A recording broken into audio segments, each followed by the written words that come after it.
Hello everyone, Monty here, and those of you who follow me know that I do food prep on the weekend. Usually it's Saturday, but sometimes I do it on Sunday, like this week.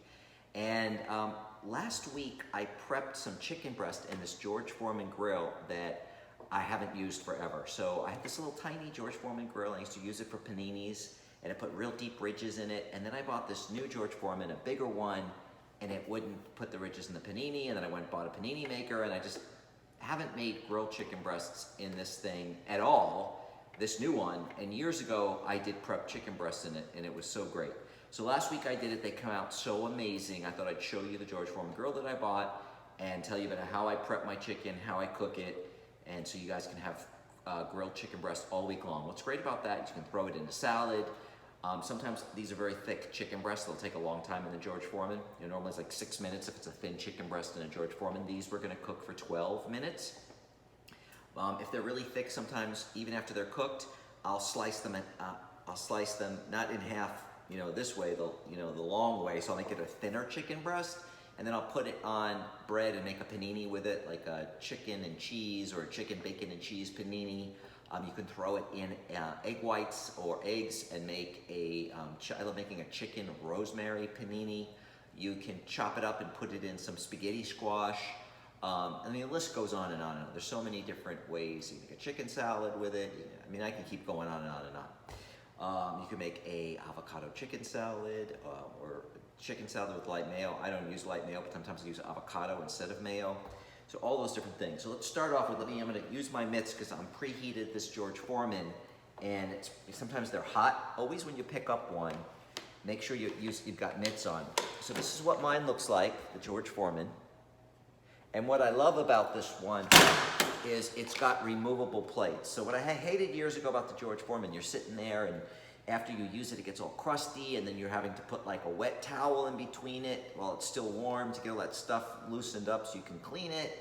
This one, all you do is you push these things. I'm not gonna do it. These plates right here on the end, there are these little things you push, and they just pop, the plates just pop right out. So that's what I love about that. I would never buy a waffle maker or a panini maker again if it doesn't have removable plates. I'm not gonna get rid of some of the ones that I have, like the waffle makers, but if they don't have removable plates, just for the ease of clean, I'm never buying it. Also, you'll notice this thing is angled a little bit, and it comes with a little tray to catch the grease.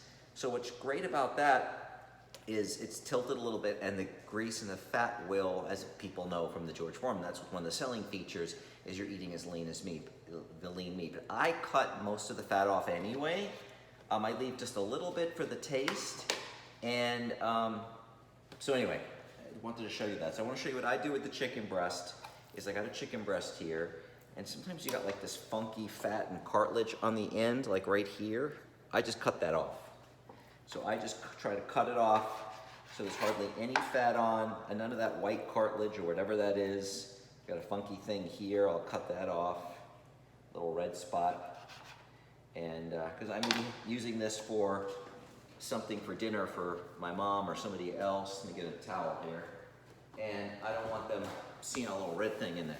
So all I do is I season my chicken breast, and it was so good. I cooked it for 12 minutes in here last week, and it was so moist. I said, why has it been years that I haven't been prepping chicken breast in here? Now, some of you are probably saying, well, why don't you grill? I don't have a barbecue. I don't think I'm gonna buy a barbecue, let me tell you why. Because I read an article, and I know I need to do a chat about this, that the grease, when it drips and the flame hits it and it comes back up, it creates like carcinogenic stuff. You can Google this. I'm probably gonna do a chat on it. I haven't done one in a long time about this. I don't think I've done it on Instagram. I think I did it when I was on Weight Watchers over 2 years ago. So I'll do a chat on it, but right now I'm doing a chat from that magazine that I bought. I probably got 30 chats from the magazine, The Complete Guide to Nutrition. I'm gonna do a chat later today on calories. So probably won't get to the barbecue chat for a long time. So I think this is the healthiest way to prep meat in your house, and you're not even worried about going outside if you don't have a covered patio and you got your barbecue out there and all that stuff. And it's also very hot where I live in Florida. So even if you had a covered patio. All right, so I cut it all off, and then all I do is I take pink Himalayan sea salt. This one I got at Publix. Usually I buy the organic, but this is not organic. I try to buy everything organic, and the chicken's not organic today. I usually buy the organic at Whole Foods, so just a little pink sea salt. Let me finish one thing at a time. A little garlic powder. and a little black pepper, and that's it. That's all you need, right?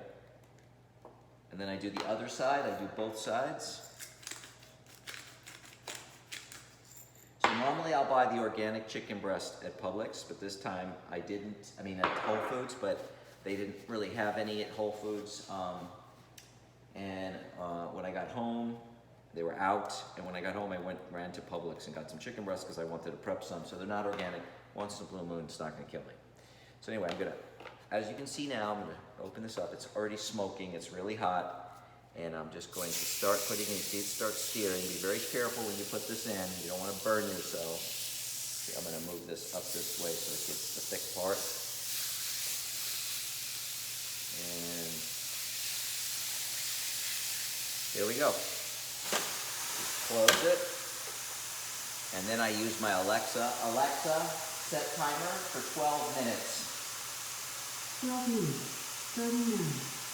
Okay, now, so what you want to do is you still want to cut one piece in half and make sure it's cooked. Get the thickest piece and make sure it's cooked all the way through. These are a little extra thick, so they may not cook in 12 minutes like they did last weekend, right? It's a different size. But they probably will need another extra minute or two after that. So it's that simple. I love the George Foreman. Not being paid by anybody from George Foreman to tell you this. I just like to share things that I get excited about. I was really excited last weekend. I had chicken breast all week. I sometimes eat it as a snack too, not just as a meal. You know, weigh it and see how many calories. On a 100-calorie snack, a half or a third of a chicken breast. And it was just really juicy and really delicious using the George Foreman. So I hope you enjoyed today's instructions on how I prep chicken breast in the George Foreman.